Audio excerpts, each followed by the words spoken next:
నమస్తే, నేను ప్రశాంత్.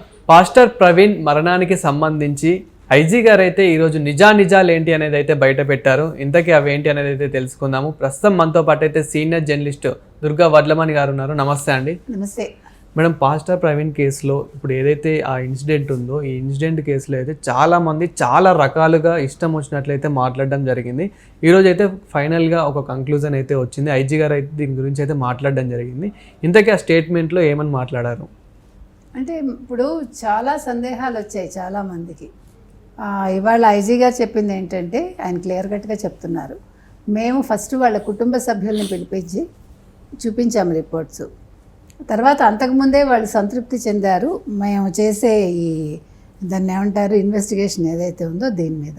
తర్వాత ఈ పోస్ట్ మార్టం రిపోర్ట్ వచ్చాక కూడా వాళ్ళ కుటుంబ సభ్యులందరితో కూర్చుని వాళ్ళు సాటిస్ఫై అయ్యాకే మేము మాట్లాడుతున్నామని క్లియర్గా చెప్పారు. అది చాలా ఇంపార్టెంట్. వాళ్ళకి ఎటువంటి అనుమానాలు లేవు చెప్పాలంటే. అది యాక్సిడెంట్ అనే వాళ్ళు ఒక కంక్లూజన్కి కుటుంబ సభ్యులు వచ్చారు. ఈ రిపోర్ట్ ద్వారా కూడా అందరూ అదే కంక్లూజన్కి వచ్చారు. అయితే ఆయన ఎందుకు బండి మీద వెళ్లాల్సి వచ్చింది, ఒక బుల్లెట్ మీద అనే దానికి కూడా ఆయన వివరణ ఇచ్చారు. అంటే ఆయన రాజమండ్రి వెళ్తున్నారు కాబట్టి ఇది అక్కడ పెట్టేసి అక్కడ లోకల్గా తిరగటానికి కంఫర్ట్గా ఉంటుందని ఆయన 2 వీలర్ మీద బయలుదేరి వెళ్ళారు అని వాళ్ళు చెప్పింది. తర్వాత ఇంకొక ముఖ్యమైన విషయం ఏంటంటే, ఈయన వెళ్తున్న విషయం కుటుంబ సభ్యులకు తప్ప మూడో వ్యక్తికి తెలియదు. అది కూడా ఇవాళ క్లియర్గా చెప్పారు ఆయన.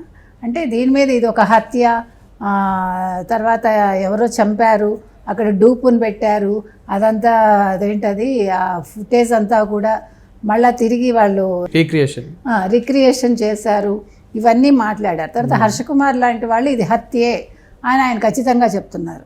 తర్వాత ఈ పాస్టర్స్ లేకపోతే ఈ సపోర్టర్స్ ఎవరున్నారో, మేము గుడారం వేసుకుని మేము నిరాహార దీక్ష చేస్తాము, ఒకవేళ రిపోర్ట్ వచ్చినా కూడా మాకు సంతృప్తి లేకపోతే, మీకు సంతృప్తి ఎందుకు? సంతృప్తి ఎవరికి ఉండాలి? కుటుంబ సభ్యులు, భార్య పిల్లలు, వాళ్ళే ముఖ్యం.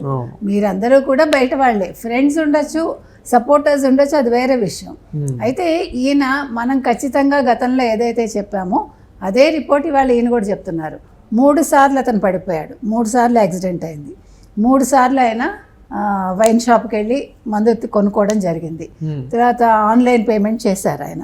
ఇవన్నీ కూడా వాళ్ళు మొత్తం అంటే ఏదో అలాగే జస్ట్ లైక్ దట్ వాళ్ళు ఏమీ రిపోర్ట్ ఇచ్చేయాల. అక్కడ లోకల్గా అక్కడ ఉండే వాళ్ళందరితో మాట్లాడి, వైన్ షాప్ వాళ్ళతో మాట్లాడి మొత్తం అన్నీ సేకరించి ప్రతి ఒక్కటి వివరంగా తెలుసుకున్నాక, మనం గతంలో చెప్పుకున్నట్టు 200 సీసీ కెమెరాలు పైగా ఫుటేజ్ వాళ్ళు పరిశీలించి వాళ్ళు ఒక కన్క్లూజన్కి అయితే రావడం జరిగింది. ఇందులో ఏమీ సందేహం లేదు ఎవరికి కూడా. సో ఫైనల్గా ఐజీ గారు ఏమని చెప్పారు మేడం? ఫైనల్గా ఇది యాక్సిడెంట్, ఆయన 3 సార్లు పడిపోయారు. మధ్యలో కూడా అక్కడ వాళ్ళు ఉంటారు కదా, ఆయన్ని చూసి లేపి కూర్చోపెట్టిన వాళ్ళు కూడా అడిగారట, మీరు రెస్ట్ తీసుకోండి, మిమ్మల్ని మేము హాస్పిటల్కి తీసుకెళ్తామంటే అక్కర్లేదు నేను బాగున్నానని చెప్పి ఆయన వెళ్ళిపోయాడు. అందుకని అంటే అక్కడ వాళ్ళు హాస్పిటల్లో అడ్మిట్ చేయక్కర్లేదా, వాళ్ళ బాధ్యత కాదా, అలా పడిపోతే వదిలేస్తారా, రకరకాల కమెంట్స్ వచ్చాయి. అంటే ఇప్పుడు మీరు వింటే జాయిన్ చేస్తారు, బలవంతంగా మిమ్మల్ని రెక్కలు పుచ్చుకొని తీసుకెళ్ళిపోతారు, మీరు చిన్నపిల్లలు కాదు కదా. సో వాళ్ళు తీసుకెళ్తామన్నా కానీ ఇప్పుడు ఈ పర్సన్ ఎలా ఉన్నారంటే, లేదు నేను వెళ్ళగలుగుతా లేచి వెళ్తూ ఉంటే హౌ కెన్ దే స్టాప్ అండి. తర్వాత 3 గంటలు ఒక చోట పడుకున్నాడు ఆయన, రెస్ట్ తీసుకున్నాడు ఆయన. ఇప్పుడు ఆయన తాగాడు, అది మనకెందుకండి, తాగాడు అనేది అందరికీ తెలుసు. దాన్ని ఇప్పుడు అది విషయం, అది పెద్ద చేయాల్సిన పని ఎవరికి లేదు. సీసీ కెమెరాల్లో కూడా ఐజీ గారు అయితే చూపిస్తున్నారు, అన్ని చూపిస్తున్నాడు. అతను ఎక్కడెక్కడికి వెళ్ళాడు, ఎక్కడెక్కడ ఏ బంకు లాగాడు, ప్రతి ఒక్క సీసీ కెమెరా అయితే మనకు అందులో అయితే చూపిస్తుంది. క్లియర్ కట్ గా వచ్చింది, మనం ఏదైతే చెప్పామో అదే వచ్చింది, మీరు గమనించుకోండి. అవును. కాబట్టి ఎక్కడ ఏది తప్పు జరగలేదండి. ఎక్కడ ఎవరు ఆయన వెనకాల ప్లస్ అనుమానాస్పదంగా ఎవరైనా ఆయన వెనకాల వెళ్తున్నారు అంటే వాళ్ళను కూడా వీళ్ళు విచారించారు, అది కూడా చేశారు. ఎక్కడ చిన్న డౌట్ ఉన్నా కూడా ప్రతి ఒక్క సందేహాన్ని వాళ్ళు క్లియర్ చేసుకుని వాళ్ళని పిలిచి మాట్లాడి, లేకపోతే వీళ్ళ టీం వెళ్ళి మాట్లాడి అన్నీ చేశారండి. ఎక్కడా కూడా ఏమనాలి, చిన్న అనుమానం కూడా లేకుండా ప్రతి ఒక్కటి వాళ్ళు ఫైనల్ చేయడం జరిగింది. కాబట్టి వాళ్ళ పాస్టర్ ప్రవీణ్ విషయంలో ఏదైతే హత్య అని వీళ్ళందరూ ఘోష పెట్టారో వాళ్ళందరికీ నోటీసులు అయితే వెళ్ళాయి. ప్రతి ఒక్కళ్ళని ఎవరిని వదిలిపెట్టమని వాళ్ళ ఏం చెప్పడం అయితే జరిగింది. కాబట్టి అంటే నేను అనేది ఏంటంటే, ఇది చాలా సెన్సిటివ్ ఇష్యూ కాబట్టి ఇలాంటివి జరిగినప్పుడు ముందు కంగారు పడిపోయి దీన్ని ఏదో పెద్ద ఇష్యూగా చేసేసి కదా, దాన్ని వీళ్ళు ముందు కన్క్లూషన్స్కి వచ్చేసి అది యాక్సిడెంట్ కాదు హత్య అని, ఎవరో చంపేశారు, లేకపోతే వేరే మతం వాళ్ళు వేరే కులం వాళ్ళు, ఇలాంటివి వేయకూడదు మనం. ఏ మతం వాళ్ళైనా సరే, ఒకవేళ హిందూ మతానికి సంబంధించిన వాళ్ళైనా హిందువులు తొందరపడద్దని చెప్తున్నాం. ముస్లిమ్స్ అయినా అంతే, క్రిస్టియన్స్ అయినా అంతే, ఎవరైనా అంతే.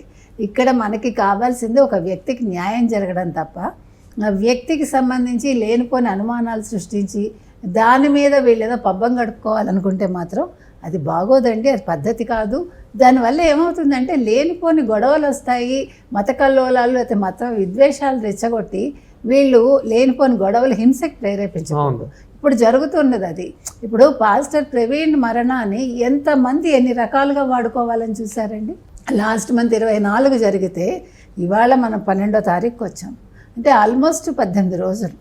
18 రోజులు ఒక వ్యక్తి చావుని వీళ్ళు తమ స్వప్రయోజనాల కోసం వాడుకోవాలని చూడడం ఎంతవరకు సబబు. జెసికా గారు బయటకు వచ్చి, ప్రవీణ్ గారి భార్య, మాకు ప్రభుత్వం మీద నమ్మకం ఉంది, వాళ్ళ విచారణ మీద మాకు నమ్మకం ఉంది, దయచేసి మీరందరూ కూడా కామ్గా ఉండండి అంటే, అది దానికి కూడా వీళ్ళందరూ ఏమన్నారు, పాస్టర్లు వీళ్ళు వాళ్ళు మాకు చెప్పలేదు అంటారు. వాళ్ళు మా కోసం చెప్పలేదు, ఆవిడ ఈ సోషల్ మీడియాలో మాట్లాడుతున్న వాళ్ళ గురించి చెప్పారు అని అంటారు. ఇప్పుడు ఎవరికి చెప్పారు ఎవరికి చెప్పలేదు కాదు, ఇది ఆవిడ వ్యక్తిగత విషయం ఒక రకంగా. అది ఎప్పుడైతే ఆవిడంతటా ఆవిడ కాదండి నాకు అనుమానం ఉంది అంటే అప్పుడు ఎవడైనా దాని గురించి మాట్లాడచ్చు.